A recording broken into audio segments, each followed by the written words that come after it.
Bonjour Georges, je suis ravi que tu nous accordes quelques minutes de ton temps pour échanger avec nous. Donc voilà, c'est le deuxième webinaire de cette série de 5 webinaires où des agents peuvent s'exprimer librement et surtout se présenter et expliquer pourquoi ils ont rejoint EXP. Donc Georges Bouillet, que je commence à bien connaître et que je suis ravi d'avoir dans l'équipe. Georges, qui es-tu? Bonjour Samuel, bonjour à tout le monde. Alors, qui je suis un conseiller en immobilier à EXP France alors pas depuis le début, puisque EXP est arrivé le 14 décembre 2020, Oui, mais, euh, c'est ça. mais ma décision est prise depuis cette date-là en fait. Je suis sinon un papa, enfin un mari et un papa de 3 enfants avec aujourd'hui, puisqu'aujourd'hui on est le 29 juin, il y a la fin du brevet des collèges et donc j'ai le dernier qui a fini son brevet, oui, c'est le brevet des collèges, je ne sais plus, il y a un autre nom. Le Pareil brevet pour des moi, hein. Il vient d'arriver à la maison, il est allé se baigner après le brevet des collèges. Voilà, on vous fait partager un peu de notre intimité, mais même Voilà. chose. Mais oui, oui, on fait partager Enfin, c'est vrai qu'on se connaît bien depuis fin novembre, la première fois, le premier contact qu'on a eu. Et je t'ai rapidement dit après que je voulais rejoindre cette aventure humaine. Enfin, cette aventure qui, pour moi, est une aventure aussi humaine. Donc, oui, donc j'ai 3 enfants. J'habite dans le fin fond. Enfin, c'est même plus le vignoble nantais, puisque je suis entre 3 départements, entre le Maine-et-Loire et la Vendée, et je suis en Loire-Atlantique.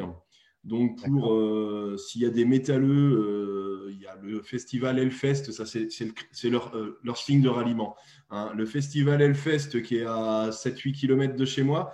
Et Ah, puis, voilà, pour d'autres qui ont d'autres références, je suis aussi à côté de Montaigu, euh, qui a une digue célèbre voilà. pour les chanteurs, hein. Voilà. C'est pas du Hellfest, ça, du reste, cette chanson-là. C'est un autre style de chanson, on est d'accord.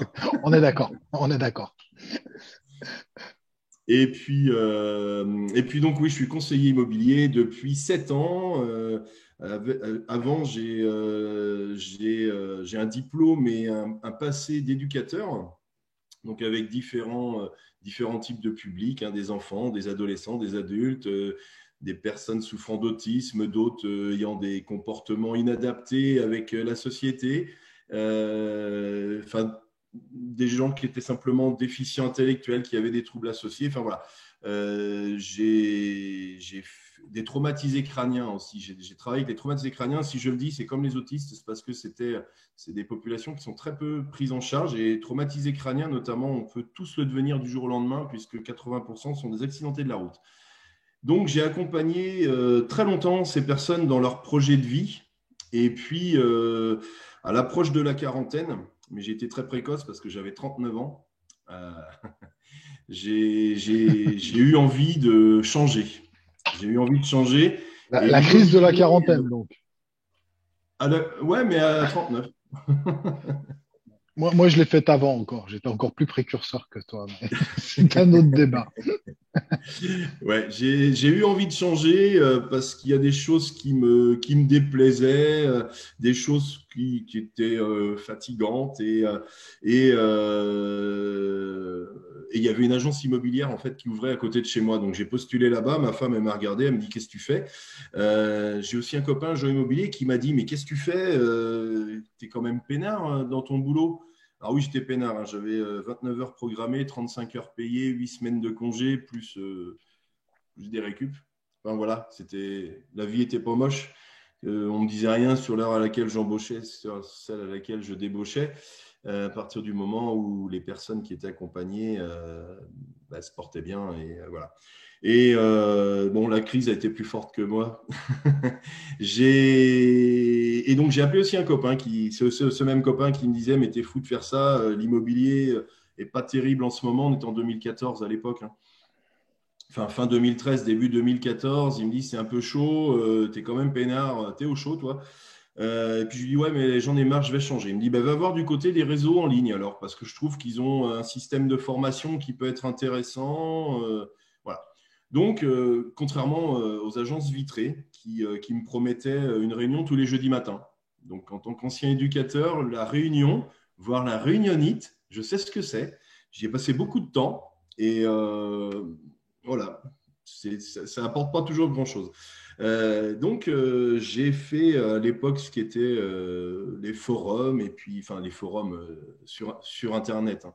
Et j'ai vu pas mal de réseaux, des réseaux qui naissaient, des réseaux qui payaient, d'autres qui ne payaient pas. Enfin, voilà. Et puis, j'en avais sélectionné 2 ou 3. Et on peut dire les noms, là, Samuel? Oui, oui, bien sûr. Ah oui, On on peut est y entre aller. nous, tu sais. Donc, on a le droit de dire tout Donc, ce il y qu'on avait… veut. Il n'y a Bon, pas bah, de très bien. filtre. Ok, parfait. Il y avait, ouais, il y avait des réseaux que j'ai éliminés d'eux-mêmes parce que je trouvais que les conseillers qui étaient là-bas, ils étaient, la crise de la quarantaine, elle était passée il y a quelques années chez eux. Donc, je ne me voyais pas trop rejoindre ces équipes-là. Il y en avait un, il faisait une faute d'orthographe à tous les mots. Je me suis dit, je ne veux pas être associé à ce gars-là. Enfin, voilà. C'était, ça ne regarde que moi, Oui, ces critères de c'était sélection, mais c'était les ton miens. avis, ouais, tout à fait. Voilà. Et puis, j'ai rappelé aussi le gars qui m'avait vendu un vieux bâtiment, 4 murs avec un toit percé, mais un super terrain dans un super cadre. Et ce gars-là, j'avais gardé contact avec lui. Il était agent immobilier et était parti dans un réseau de mandataires lui aussi. Donc, je l'ai appelé et puis on a discuté. Mais j'ai pas eu les réponses aux questions. Enfin, j'ai pas eu les réponses que je voulais à mes questions. Donc, j'ai aussi appelé la meilleure amie d'une tante de ma femme qui était chez IAD et que j'ai rencontré, où là j'ai eu les réponses que je voulais à mes questions. J'ai senti quelqu'un qui allait m'aider, qui allait m'accompagner. Moi j'avais besoin de ça, j'étais débutant, je connaissais rien à l'immobilier, mis à part le Monopoly, qui est un jeu que j'adorais acheter ces maisons-là. J'avais déjà acheté une ou deux maisons et appartements à titre personnel, mais c'est tout ce que je connaissais de Attends, l'immobilier. je te coupe une seconde, mais juste pour les gens qui nous écoutent et qui nous écouteront dans le futur sur YouTube, c'est pas parce qu'on est bon au Monopoly qu'on est un bon conseiller immobilier. C'est pas ce que tu as voulu dire. Hein. Non, non, non. Juste pour éclaircir. Ça peut aider. J'avais cet attrait d'acheter des terrains pour mettre des Pardon. petites maisons dessus et tout. Mais c'était. Excuse-moi cette digression, mais c'était juste pour être clair pour notre auditoire. Non, non, mais si j'en parle aujourd'hui, c'est parce qu'en fait, quand on rentre dans l'immobilier, on nous dit active ta liste chaude, active ta liste chaude. Donc, j'ai j'ai fait en fait un mail à ma liste chaude en parlant de cet amour du Monopoly à l'adolescence qui aujourd'hui allait se transformer en vendre des maisons, accompagner des gens dans leurs projets. Accompagner des gens dans leur projet de vie, puisqu'on s'endette entre 15 et 25 ans, donc c'est quand même un beau projet de vie. Et puis, donc, cette personne, Mireille, qui est une personne qui est extraordinaire, m'a accueilli chez IAD, m'a accompagné dans mes premiers pas. Ça n'a pas été facile, mais même pas facile du tout, puisque quand on vient d'un milieu où il n'y a pas de rentabilité, il n'y a pas… Enfin, on est Et c'est éducateur, pas du tout la on est même. dans une bulle, hein. On n'est pas dans du productif, on sait on travaille ou pas, on va être payé. Il y a rien qui est mesurable en fait dans ce métier-là, ou très peu de choses, même si aujourd'hui les financeurs essaient de tout rendre mesurable. Mais voilà, et j'ai eu c'était le début d'une aventure humaine en fait avec cette marraine Mireille qui m'a mis le pied à l'étrier, qui m'a encouragé, qui a toujours été là. Et puis quand la première vente est arrivée, il a fallu quelques temps quand même. Hein. La moyenne, c'est 6 mois, je crois, mais moi, j'étais un petit peu au-delà de ça. J'étais à 8 ou 9 mois. Mhm. Et je voyais la fin. J'avais pris un congé sabbatique quand même. Et je voyais la fin qui approchait. Et je me disais, je veux pas y retourner, je veux pas y retourner. Je veux pas y retourner parce que j'avais gardé contact aussi avec d'anciens collègues et je savais que mon départ avait remué un petit peu des choses puisque j'avais pu pointer des choses qui n'allaient pas. Bon, c'est autre chose. Et ma femme me dit, mais parce que tu comptes pas continuer dans l'immobilier alors qu'au départ, elle m'avait dit, qu'est-ce que tu fais? T'es fou. Voilà. Donc, j'avais ma marraine d'un côté, j'avais ma femme de l'autre qui cautionnait le fait que je continue. Donc, je me suis dit, je continue. Donc là, après, j'étais un peu plus libéré et c'était toujours pas facile, mais j'étais libéré. Donc, parce que l'immobilier, c'est pas un métier facile, il faut bien le savoir, hein. Il faut toujours aller prospecter, il faut toujours aller rencontrer les gens, il faut toujours aller prouver qu'on va leur apporter un service. Voilà, Mais c'est et ça, important ce que tu dis, ouais. Tout à fait. c'est good. On a parfois tendance à nous faire croire que c'est un métier facile et du reste, j'ai surpris dans des interviews Sébastien Tedesco ou d'autres en répondant que c'est qualité principale, le travail. Il me dit, c'est la première fois qu'on me l'a fait celle-ci, mais je reste convaincu et voilà, je pense qu'il y a plein d'autres qualités importantes, mais le travail, Ouais. tout le monde Ouais. peut réussir dans notre métier, hein, mais pas sans travail, je n'y crois pas. Ben, complètement. Et alors en plus, bon, moi je suis fils d'un agriculteur qui m'a dit, si tu sèmes rien, tu n'auras rien, tu n'auras pas de récolte. Et ça, c'est le bon sens paysan qu'on retrouve. La Vendée, c'est un territoire de paysans quand même à la base, avant que les industries se développent là, mais sur un modèle bien particulier. Je suis très fier de mon territoire, même si j'habite juste à côté en Loire-Atlantique. Mais ouais, effectivement, il faut toujours être sur le terrain, il faut toujours travailler, il faut toujours se faire voir, il faut toujours être là. Enfin voilà. Et donc j'ai continué. Et puis cette marraine, Mireille, elle a monté une petite équipe dans laquelle j'étais un élément moteur de la cohésion d'équipe, on va dire. Il y a, parallèlement, je suis très, non, j'allais dire très sportif. Bon, on voit que ma tête, il n'y a pas tout le physique, mais Ah, on tu verrait que peux, c'est à hein, peine. tu peux défiler, hein, on est entre nous encore une fois. Non, on verrait que c'est à peine vrai en fait si j'étais debout. Mais j'aime beaucoup le sport. J'ai été entraîneur de foot. Le sport pour moi c'est beaucoup de valeur. Et pourquoi je voulais dire ça, mince, ça m'a échappé un petit Bah, peu. que tu es un élément de la cohésion d'équipe dans Mais l'équipe voilà, de ouais. Mireille. Et voilà. Et Voilà. j'ai toujours T'as considéré vu, que je suis, hein. On c'est dirait très pas bien. comme ça, Merci mais Samuel. Parce que des fois, je mets des choses entre non, non, deux mais je virgules ou entre t'écoute parenthèses attentivement, je t'écoute attentivement. et je me perds. Donc, donc ouais, le sport, voilà, il y a une équipe et l'équipe, on la forme pas forcément qu'avec les meilleurs. Alors, en ce 29 juin, lendemain d'une élimination d'une équipe de France qui était pourtant sur le papier la meilleure, ça a quand même du sens. Et il faut des gens qui soient des animateurs de vestiaire. C'est ce que je les appelle comme ça, ces gars-là. Moi, j'en avais toujours dans mon équipe. Et en fait, c'était pas le meilleur joueur de foot, loin de là. Mais alors, c'était le meilleur gars du vestiaire. Et ça, c'est vachement important. Et donc, dans cette équipe-là, je pense que j'avais un petit peu ce rôle-là. Et puis, un jour, elle était très corporate. Enfin, elle est toujours, hein, Mireille. Donc, elle allait à la convention, à tous les événements. Moi, c'est un truc, les trucs bling bling. C'est pas trop mon truc. Et une convention, c'est un peu bling bling quand même, hein. C'est mon avis. Encore une fois, j'y suis jamais allé, mais j'ai vu des photos, des vidéos, des témoignages. Bon, voilà. Et par contre, il y avait un autre événement qui s'appelait chez IAD, enfin qui s'appelle toujours un Cap Management, où là, c'était simplement les managers qui avaient qui ont le droit d'y aller, où on parle plus orientation, développement du réseau. Et on était deux, on s'est dit, bon allez, on va accompagner Mireille parce qu'elle fait plein de choses pour nous, c'est une personne formidable, on va lui faire plaisir, on va l'accompagner. Au dernier moment, on devait être deux, le dernier moment, le collègue n'a pas pu venir et donc on s'est retrouvés tous les deux à partir avec Mireille à ce Cap Management qui était à Lieusaint. Lieusaint, c'est le siège d'IAD, donc juste à côté, dans Carré Sénart, là-bas, où il y a je crois, un des plus grands centres commerciaux d'Europe ou quelque chose comme ça, enfin un carrefour, un truc qui est énorme, énorme pour moi, petit provincial. Et donc, lors de cet événement, alors il y a toujours des personnalités qui sont invitées. C'est un côté sympa, ça a aussi un côté un peu bling-bling, mais c'est un côté sympa. Et il y a des gens qui sont là, qui sont des meneurs d'hommes et qui sont capables d'emmener des salles avec eux. Et on repart, on est un peu boosté. Moi, j'étais d'autant plus boosté qu'il y a eu l'annonce de l'ouverture d'IAD. Donc, je parle plus d'IAD pour l'instant que de XP, mais je suis chez XP. J'étais en train de le noter. Va falloir que tu J'y ai fasses passé autant de 7 ans minutes. quand même. Donc, Non, non, voilà. mais c'est intéressant. Qui plus est, tu nous as rejoint in fine, donc la conclusion est belle. Voilà. D'un côté, il y a 7 ans et de l'autre côté, il y a 7 mois, enfin dans ma tête en tout cas, que je suis chez XP.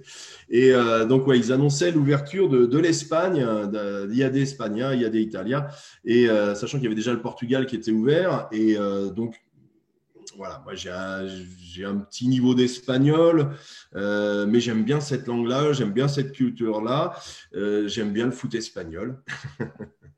Voilà. Et puis l'Italie, bon, très bien, je me dis, tiens, c'est sympa. Sauf qu'un mois après, je pars, et là, c'est là que le sport revient. On me dit, qu'est-ce que tu fais le 11 mars? Le 11 mars, qu'est-ce que je fais? J'en sais rien. Bah, tu viens avec nous? Ouais. Tu viens avec nous, c'était pour aller à Rome, au tournoi Destination, voir l'équipe de France de rugby jouer l'Italie. Donc, Alors, j'ai trouvé la ville de Rome magnifique en arrivant.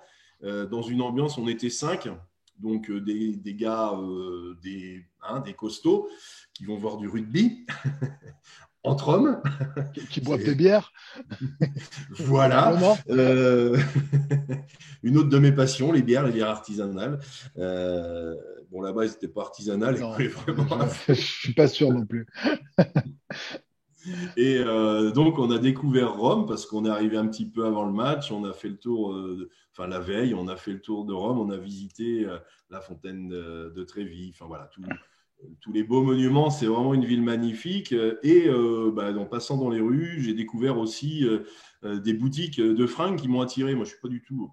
Enfin, c'est pas du tout ma passion, mais ils ont une façon de mettre les choses en évidence. On parle de Dolce Vita, mais ça a un vrai sens, la Dolce Vita. Bon, je sais pas ce que c'est le coup de foudre. Enfin, je crois pas. En tout cas, j'ai pas quelque chose. Mais là, j'ai eu un truc comme ça avec la ville de Rome. Et donc, la France a gagné son match, hein. Il y a eu un très très beau Fratelli d'Italia, qui est un hymne que j'aime bien quand ils le chantent et quand ils finissent par si. Enfin voilà, c'est très beau. Et en rentrant, chez moi, je me suis dit, c'est l'Espagne, j'ai envie de faire quelque chose en Espagne. Donc j'avais activé ma liste chaude espagnole qui n'a pas donné. Qui n'a pas fonctionné. Et je me suis dit, il faut que je développe une équipe en Italie. Et j'avais aucune connaissance en Italie, aucune connaissance d'italien non plus, hein. Et je suis pas très très fort non plus en anglais, donc pas mal de handicap. Quand même. Et puis, je me suis mis à chercher sur les réseaux sociaux, hein. C'est comme ça qu'on fait aujourd'hui, des Italiens qui pourraient parler français. Enfin, voilà. Et puis, j'ai trouvé un site où j'ai déposé une annonce, recherche conseiller immobilier en Italie. J'ai fait la même annonce sur le même site pour l'Espagne. Et j'avais toujours un mail qui me revenait pour l'Espagne, votre annonce ne répond pas au cahier des charges. Enfin, elle était illicite, en gros, mon annonce. Sauf qu'en janvier 2018, je crois, ouais, ça a mis un petit peu de temps parce que le match, ça devait être en 2017. Ouais, c'était en 2017. Et en janvier 2018, il y a un type qui m'envoie un mail qui me dit, j'ai vu votre annonce, ça me plaît. Il me pose 2-3 questions, je lui réponds. Et puis après 4-5 échanges de mails, le gars, il me dit, faut qu'on s'appelle. Oui, il faut qu'on s'appelle. Bon. Quand je me suis lancé dans l'immobilier, je suis sorti de ma zone de confort. Enfin, voilà, c'est sans arrêt sortir de la zone de confort. Bien sûr. Même quand ça fait 10 ans ou 7 ans, comme ce qui me concerne moi, qu'on est dans l'immobilier, il faut sans arrêt sortir de sa zone de confort pour aller chercher de nouveaux clients, de nouveaux prospects, de nouvelles maisons à vendre. Enfin, voilà. Et donc, je me suis dit, bon, je vais sortir de ma zone de confort, je vais essayer de baragouiner un peu d'anglais. Voilà. Et on met en place on appelle via Skype, hein. Et là, bonne surprise, le gars, il a une 50aine d'années, il parle français, il parle anglais, il parle italien, il parle swahili. Enfin voilà. Bon, c'est parfait. Donc on échange en français. Il m'explique qu'il a fait 26 ans en Afrique. Il a un papa chypriote, une maman belge et une femme italienne. Et donc, il rentre en Italie et il est attiré par l'immobilier. Alors, On n'a pas parlé Monopoly, mais lui aussi était attiré par l'immobilier. Et il me dit, j'ai envie de faire ça. Faut qu'on discute. Et donc, on discute. Et il me dit, voilà, puis il y a eu le premier Skype et puis il y en a eu d'autres. Et on était en janvier. Et puis, je lui dis, bah, écoute, au bout d'un moment, je ne sais pas, en février, je lui dis, écoute, il faut qu'on se rencontre. On va se rencontrer à Milan. Milan, c'était le siège qu'avait choisi, pardon, j'allais dire EXP. Mais je pense que c'est aussi la ville que XP a choisi pour mettre le siège de XP Italie. Alors, je sais même pas, puisque EXP n'ayant que des sièges Oui, non, il n'y a pas de virtuels, siège. on doit avoir Il y a une pas- adresse, mais alors je suis incapable de te dire où elle est finalement, puisqu'elle Oui, n'a pas non, une oui. grande importance dans notre modèle. Oui, voilà, complètement. Il n'y a pas de siège, effectivement. Il y Mais en a bon, un, il y en a un, légalement, il y en a un, mais oui, mais il n'y a pas de siège physique avec des mon bureaux en confrère emplacement. Denis, je ne sais pas, je crois qu'il est en Sardaigne, puisque c'est l'ancien patron de Barnes Sardaigne, enfin de Barnes Italie, mais il était à Porto, je sais plus quoi. D'accord. Donc je crois qu'il est en Sardaigne, donc je pense que le siège doit être en Sardaigne, mais encore une fois, c'est pas d'une grande importance chez nous. Ouais, ouais. Mais enfin bon, chez l'IAD, le siège était à Milan, puisque Milan est quand même la capitale économique, Économique, oui, bien quand sûr. Rome est la capitale d'un pays qui n'est pas si vieux que ça en plus. Enfin, Fratelli d'Italia, l'hymne, c'est les frères d'Italie qui se regroupent quand même. Donc voilà. Et donc, on se met rendez-vous pour fin mars. Donc, j'envoie un mail au siège en disant, voilà, j'ai une personne qui est intéressée par l'aventure, parce que c'est l'aventure, hein, toujours. Il y a des Italiens et on s'est mis rendez-vous au siège. Est-ce qu'on pourra disposer d'un bureau? Et on me répond, bah, ça sera une très bonne date, puisque c'était le 31 mars 2018, ça sera l'inauguration. Donc, je suis parti avec Mireille, du coup, puisque c'était l'inauguration, avec Mireille, ma marraine, à Milan. Et j'ai découvert pour la première fois physiquement Costas. C'est un diminutif de Constantinos, mais Costas, ça va plus vite, qui est devenu mon filleul italien et aussi un pionnier d'IAD en Italie. Et ça, c'est une très, très belle aventure. Là encore, une aventure humaine d'être l'un des premiers dans un pays. Parce qu'il y a tout à faire, il y a les plâtres à essuyer, mais il y a aussi des partenariats à nouer, il y a un gros boulot. Et j'ai bien vu que Costas, il était dans les premiers. Il avait le numéro 19, Costas, en Italie, le matricule 19. Et il était drôlement associé au développement de l'Italie.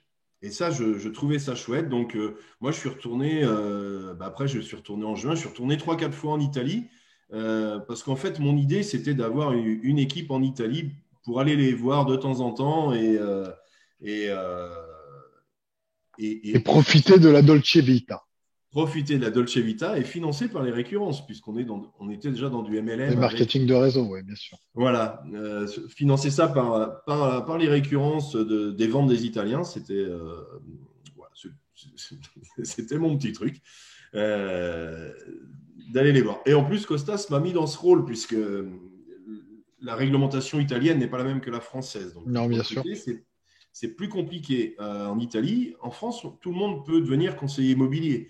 Euh, Tout le monde peut le devenir. Tout le monde ne peut pas Réussir. réussir comme conseiller immobilier. Mais tout le monde peut le devenir.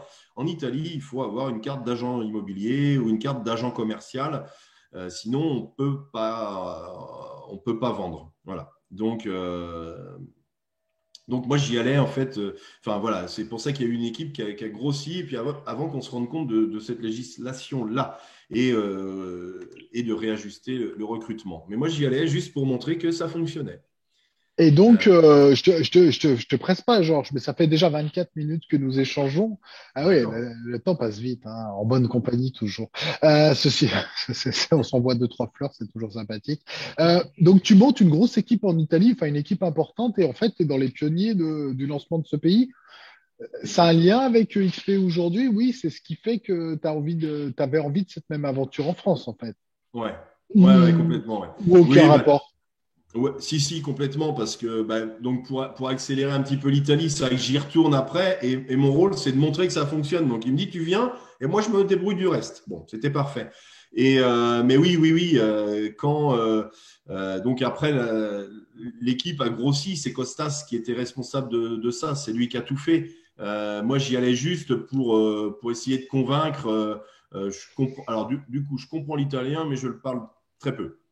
Et donc, j'y allais en espèce de VIP pour montrer que ça fonctionnait. Et donc, l'équipe, elle a grossi. Il y avait plus de 50 personnes Ah oui, sur 150, en gros, pour l'Italie. d'accord. À un moment donné, Costas, c'était la moitié, puis après, la moitié de l'Italie. Et puis après, il y a eu un gros développeur qui était aussi le formateur d'IAD Italia, donc avec un double statut qui est, à mon sens, pas forcément compatible avec les statuts d'IAD, mais voilà. Voilà, qui lui a développé une plus grosse équipe, mais Costas reste le deuxième plus gros développeur de l'Italie. Donc, tu es à la tête, tu es chez IAD, tu es conseiller en Vendée et tu es à la tête d'une très grosse équipe internationale. Donc, déjà, dans un état d'esprit proche de XP aujourd'hui. Voilà. Je me sens obligé de remplacer les trois lettres IAD par EXP. J'ai trop entendu IAD ce soir. Même si je les Mais j'y apprécie arrive. beaucoup et je les respecte. Mais et alors, comment tu y arrives justement? Qu'est-ce qui se Eh ben, passe? il se passe Est-ce que que tout va bien? j'ai repris un petit peu l'historique en préparant ce webinaire. Et le 22 novembre à 22h20, j'ai reçu un message de Samuel Coe sur LinkedIn. Ça a le mérite d'être précis, hein. Ah, de Ah ben, moi-même, je suis le voilà, coupable. Bon. m'invitant à un webinaire qui avait lieu le lendemain à 18h. Un webinaire, je pense le premier webinaire de présentation de Ah ouais, XP France. ça devait être certainement avec Jason Gazing, notre CEO, et Michael Valdez. Exactement. Donc oui, c'était le pré-launch meeting. Juliette, Donc le son gars qui lancement était et là. Juliette, et le lancement et Audrey, Oui, qui faisaient les traductions. Et c'était le pré-lancement, en fait, de XP France, en effet, tout à fait. voilà. Où j'avais invité moi-même en soirée beaucoup de mes contacts LinkedIn. J'ai la chance d'avoir une belle communauté, mais donc dont tu faisais partie. Nous étions Voilà. amis, probablement, ok. Et donc à l'époque, Je savais pas, je découvre l'anecdote ce soir, hein. ouais, bah Non, écoute, je l'avais pas en tête en tout cas. Non, non, ok. et donc le webinaire, il était bien parce qu'il était à 18h. Et à l'époque, il y avait un confinement avec un couvre-feu à 18h. Donc je me suis dit, et honnêtement, c'était ça. Un quart d'heure avant, je me suis dit, ah oui, j'ai dit oui à l'autre là pour le webinaire. Je regardais ma montre, pardon, pour la caméra qui est J'ai pas ça. bien compris, bien compris. J'ai dit oui à l'autre pour son webinaire, je vais aller voir. Parce que bon, les sollicitations, quand on est dans un réseau, on en a tous les jours, tous les jours, tous les jours, tous les jours, ou presque. Et donc, je suis allé voir le webinaire, qui était donc le lendemain à 18h. Je sais que dans la soirée, je t'ai renvoyé un message en disant merci beaucoup. Et le lendemain matin, à 7h28, je suis très précis. Je t'ai relancé en disant voilà, j'aimerais en savoir plus parce que ça m'a vraiment interpellé cette présentation de XP. Et à 7h44, tu m'as répondu, Samuel. Donc, tu envoies des mails à 22h20 et tu réponds à 7h44 le lendemain matin. Donc, une ouverture, c'est du boulot, hein. Ouais, Et même après. oui, Après. oui, non, mais ouais, ouais, mais ça fait, oui, je pense que ça fait quelques temps que tu es sur le pont. Et en fait, ce que j'ai découvert dans cette présentation, je me suis dit, parce que, donc ce que je disais, on est sollicité régulièrement et pour moi, IAD était le meilleur modèle en France de développement avec à la fois de possibilité de gagner de l'argent sur ses propres ventes et de développer sa propre équipe et donc d'avoir des récurrences sur la vente de nos équipes. Et en plus de le faire dans 4 pays chez IAD. Et là, ce que j'ai découvert, c'est la même chose chez EXP avec 7 niveaux de récurrence, avec des pays qui ouvrent à l'appel, parce que cette année-là, 2020, c'était le 5e pays qui ouvrait, la France, je crois. Dernier trimestre 2020, on a ouvert 5 pays en Dans le 3 dernier mois. trimestre, voilà. Et puis, depuis le début de l'année, il y a un pays qui ouvre tous les mois. Donc, ça renforce encore mon idée d'avoir rejoint XP. Et puis, à côté de ça, il y a aussi les conditions.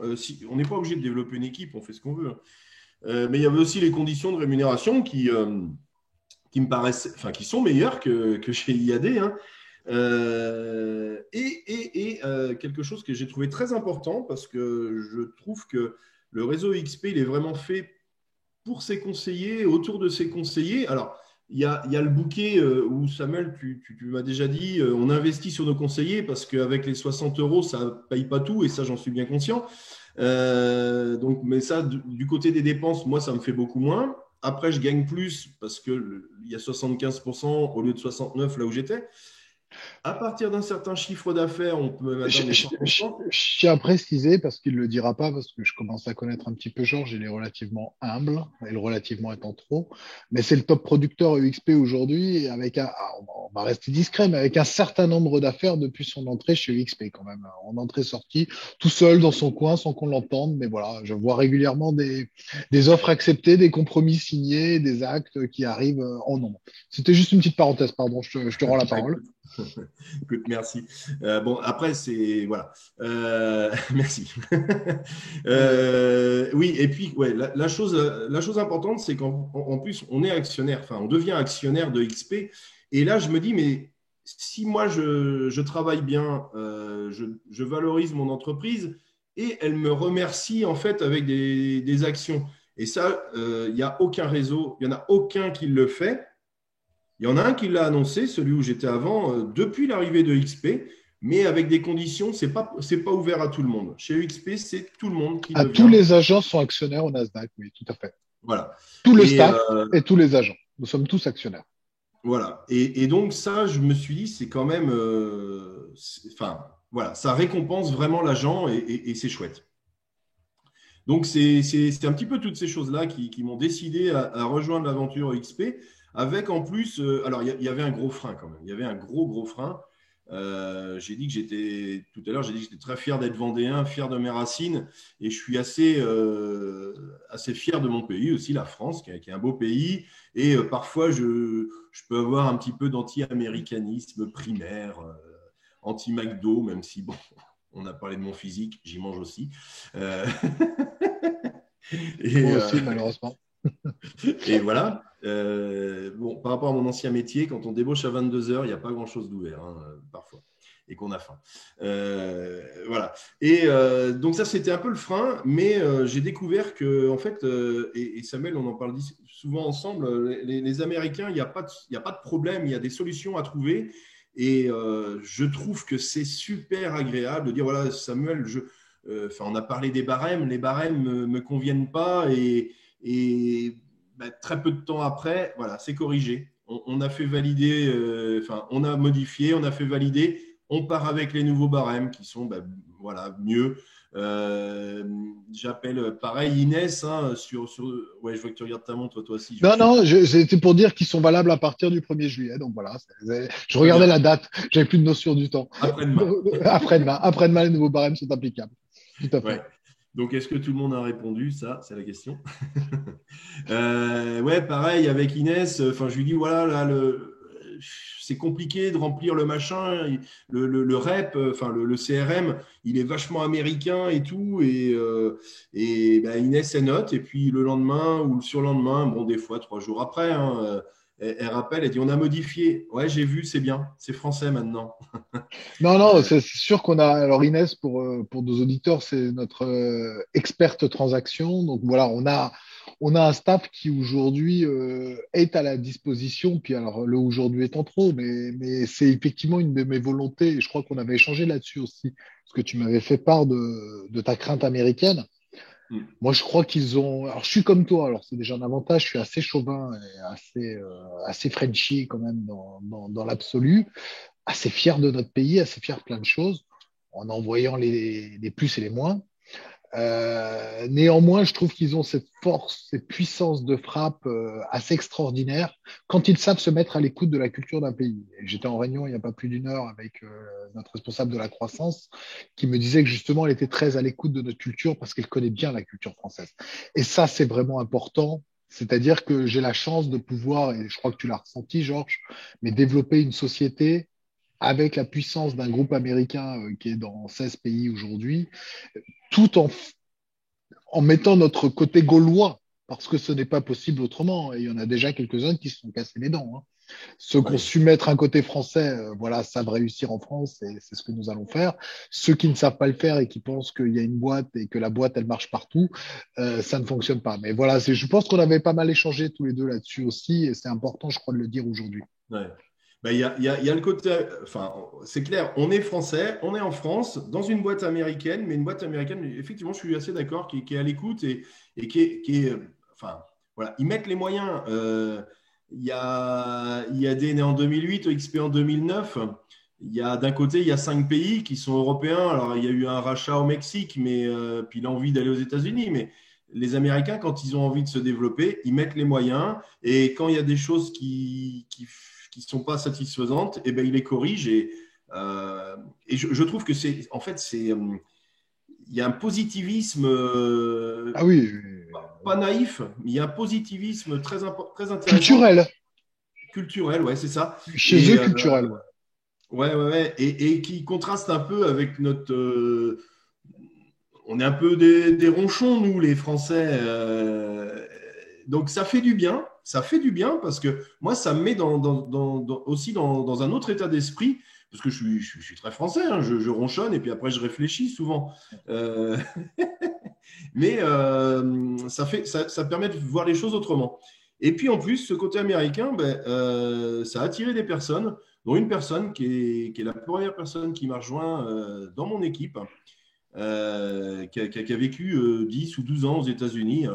Si je me suis trompé, il va m'appeler, il va me dire que je me suis trompé, je n'ai pas écouté son histoire, mais si, on échange beaucoup parce que c'est l'aventure humaine. Tu parles de la star de la télé. Voilà, lui, il passe pas dans des petits webinaires comme ça, il passe sur TF1. Mais je parle d'Olivier Chavarenne, qui m'a rejoint dans l'aventure et dans C'est-à-dire que l'aventure là, humaine. alors, si je reprends, parce qu'on va devoir conclure pour pas être trop long, pour que les gens ne s'endorment pas en nous regardant de multiples fois sur Exactement. YouTube, parce qu'on le voulait court cet événement, mais finalement on prend du plaisir, donc du coup on ne sait pas s'arrêter. Euh, Tu as non seulement, comme je le disais, tu as des top producteurs et tu as vraiment produit d'entrée de jeu. Cette fois, tu n'as pas attendu 9 mois et il se passe pas mal de business, mais aussi tu as constitué déjà une équipe. Il y a combien de personnes dans ton équipe? Alors aujourd'hui, il y a officiellement, il y a 4 personnes qui sont dans l'équipe, mais il y en a qui ne peut pas, qui Il y peuvent a, pas se il y a, montrer il y a, il y encore. a, il y a il y a pas mal de graines semées Voilà, qui, voilà, qui, qui, complètement. Et qui puis vont l'équipe, germer, qui ont déjà germé et les voilà, plantes arrivent. Bon. voilà. C'était une vraie Clairement, fausse question parce que je connaissais la réponse. Mais... oui, oui, ben, bien sûr, bien sûr. Non, non, mais oui, oui, l'équipe est en train de se constituer tranquillement. Moi, je suis quelqu'un qui est assez clair, donc enfin, j'ai pas le droit ou on m'a demandé enfin, ça fait partie un peu du contrat d'aller démarcher les gens d'IAD. Je l'ai pas fait. Par contre, il y a des gens d'IAD qui m'ont appelé, qui m'ont posé des questions, et voilà, on en reparlera. Oui, oui, non, le but, nous, c'est pas de débaucher à la concurrence. C'est par contre d'accueillir les gens qui souhaitent avoir Voilà. peut-être une nouvelle expérience avec une nouvelle société et avec, je crois, et c'est quand même un point commun que tu as avec pas mal d'autres conseillers qui nous ont rejoints, mais avec cette volonté d'être à l'origine de quelque chose, en tout cas dans les premiers, et de pouvoir participer à cette croissance. Ce qui est une Voilà. véritable opportunité chez UXP aujourd'hui et qui est peut-être pas vrai dans tous les réseaux concurrents. Complètement, ouais. Ouais, parce il y a bon, ce que j'avais vécu par procuration via Costas en Italie, le démarrage d'un pays. Alors, c'est important dans le MLM, forcément, d'être dans les premiers d'un pays, mais pas que. C'est aussi, à côté de ça, enfin, vous voyez, le mur blanc derrière moi, c'est essuyer les plâtres. Ce qu'on fait, mais ce qu'on fait dans la bonne humeur et en sachant enfin, moi, je me suis engagé en disant, on en a parlé, Samuel, il y aura des plâtres à essuyer et c'est pas grave. Moi, je suis autonome aujourd'hui, j'ai 7 ans derrière moi et ça ne me dérange pas. Mais on est là, on est associé aux décisions.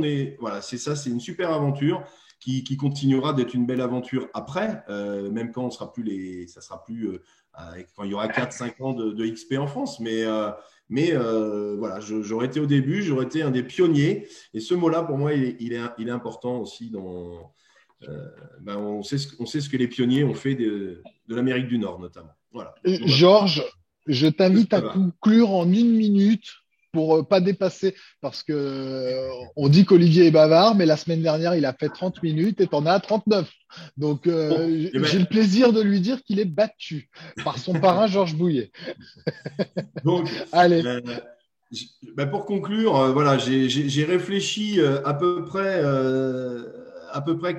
3-4 jours à l'idée de rejoindre XP, qui est pour moi un réseau qui m'apporte beaucoup d'avantages, beaucoup de plaisir aussi. Et je suis ravi d'avoir rejoint cette aventure-là. J'espère qu'elle va être belle et qu'elle va être longue. Et puis qu'on se reverra dans quelques années avec, je te disais, un mur rempli des photos de mon équipe. Ouais, Georges me montrait. J'ai les photos, je ne les ai pas encore accrochées. Voilà. C'est tout à ton honneur, effectivement. Voilà, il me montrait juste avant cette visio, je le partage avec tout le monde, mais qu'il avait les photos des membres de son équipe pour pouvoir les mettre sur le mur. Donc, il est dans notre webinaire, très bien. Georges, écoute, merci pour ce partage voilà, ça se veut complètement free, cet événement, de partager simplement qui tu es, et je t'en remercie vraiment de ta sincérité, mais je n'en doutais pas. La semaine prochaine, à la même heure, je recevrai Isabelle, qui est dans la région niçoise, et qui est haute en couleur, tout comme les 2 premiers agents que j'ai reçus, et qui fait un super boulot aussi. Et voilà, et je suis ravi de vous avoir à mes côtés, et je vous en remercie encore. Et je te remercie, toi, spécifiquement ce soir. Tu es vraiment une pierre importante dans notre édifice, et tu participes à beaucoup de choses dans notre croissance. Et c'est grâce à toi que, évidemment, dans quelques années, on fera des grands événements bling bling avec plein de monde, et des chanteurs célèbres. Ou pas. Euh, Reste à voir. Ou pas. Merci beaucoup, Georges. Merci à toi, Bonne Samuel. soirée. Merci à toi. À bientôt. Au revoir.